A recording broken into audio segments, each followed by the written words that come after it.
What's going on, everybody? It's your boy Big Monstrosity, and I just drank a bunch of coffee, and I want to comment on the video that Burning Reaper 100 did. And if you haven't checked out his channel before, you need to check it out. He'll probably comment on this video. You can just click on his name. Well, before I say anything, I just want to say something profound. Now, everybody, I'm going to slow down for this. You might want to grab a pen and a piece of paper and your telephone so that you can call your friends and your mother after I say this. If something needs to be patched in this game, Treyarch, patch the mini Uzi, because it's a piece of shit. I mean, nobody uses the damn thing. I mean, good luck, Treyarch. We'll see you in a couple years. Good luck with that. No, but seriously, folks, something that the Black Ops community in the whole needs to understand is the butterfly effect. Now, what's good in core is not necessarily good in hardcore, okay? So, if you patch something for the sake of core players, it could dramatically change it in hardcore. Even in different game types. I mean, talking capture the flag, headquarters. If you change a gun for a particular game type, then you could dramatically change it for the rest of the game and completely fuck it up. Really, Treyarch has done a good job of balancing this game. What a lot of people don't understand is that the different guns in this game are good for different things. Okay? Now, let me give you an example of that. Now, whereas the FAMAS may or may not be a good gun in core, it is not that great in hardcore. Now, I've seen people get good games with it, don't get me wrong. It's all in how you use it. However, in hardcore, if you got the FAMAS against the Galil, for example, the Galil is most likely going to own the FAMAS every single time. Another thing, as far as submachine guns go, okay? Submachine guns, like I said, in hardcore, are fairly balanced.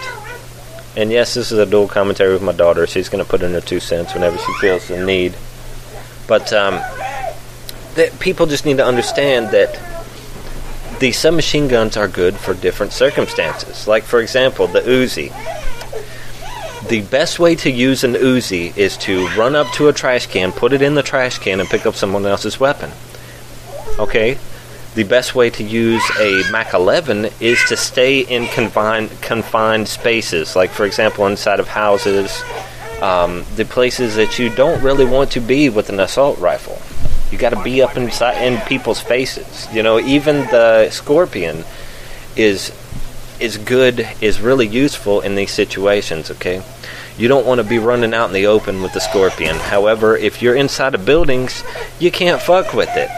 I mean, it's going to own your ass every time. A lot of guns are like this. People just need to understand how to use them.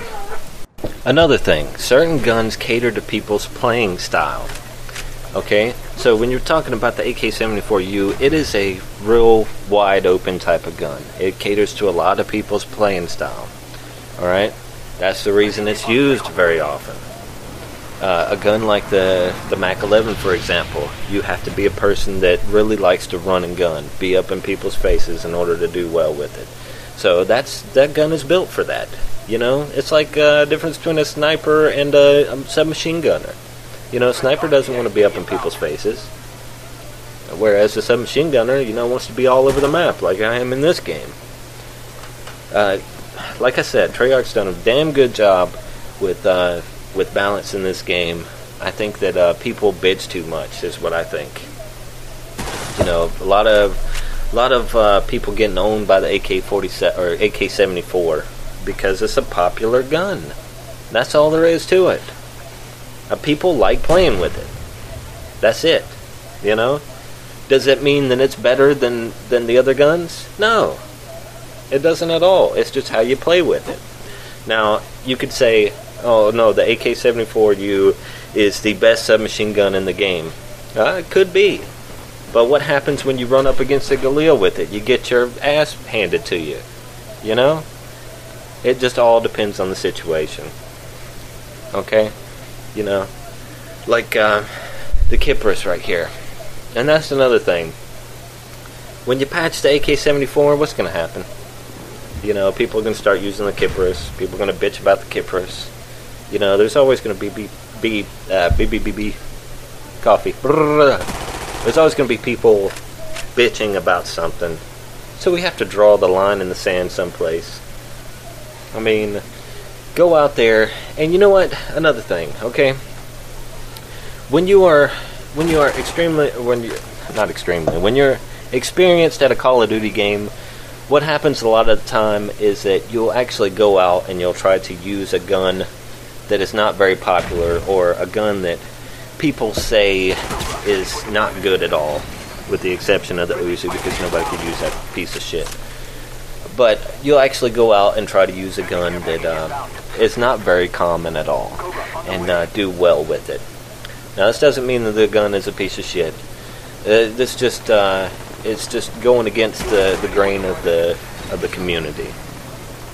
You can do well with any gun in this game. You can do well with the M14. You can do well with the FAL. Do you see a whole lot of videos with them? No. Why? Because, you know, a lot of people don't like playing with them. Does it mean that they're shit guns? No, it does not. Just because people like playing with the AK-74U doesn't mean that it's overpowered. Same with the FAMAS. Okay? If we start dumbing down these guns, we are just gonna... the butterfly effect's gonna kick in, and the whole game is gonna be fucked, and the balance of the game is just gonna be fucked. There's a reason that they made the guns this way. Everybody needs to understand that. You know, there might be a couple little tweaks here and there, like, for example, the quick scoping of the sniper rifles.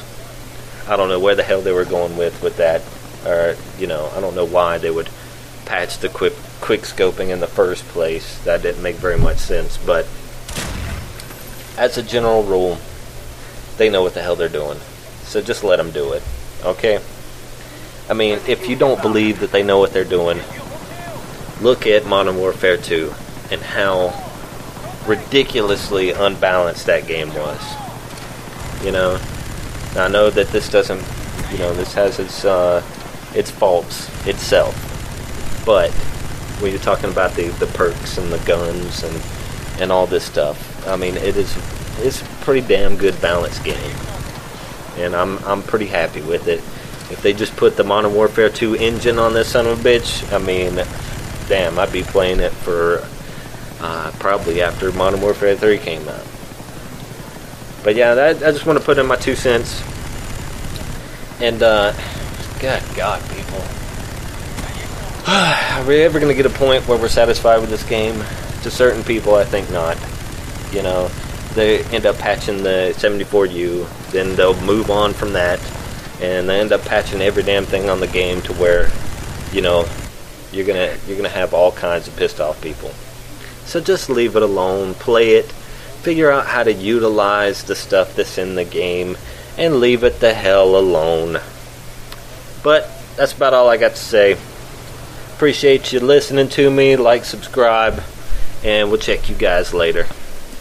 Oh, one more thing. If Treyarch does want to balance things out as far as the submachine guns go, I agree with a lot of other people. Just give all submachine guns 30-round clips. That'd be really easy. You wouldn't be switching shit up too much. It'd be very easy fix, and it wouldn't fuck anything up as far as across different game modes lines. So put the word out there. It's very easy fix, and yeah, I think that would make everybody happy. All right, y'all. See ya.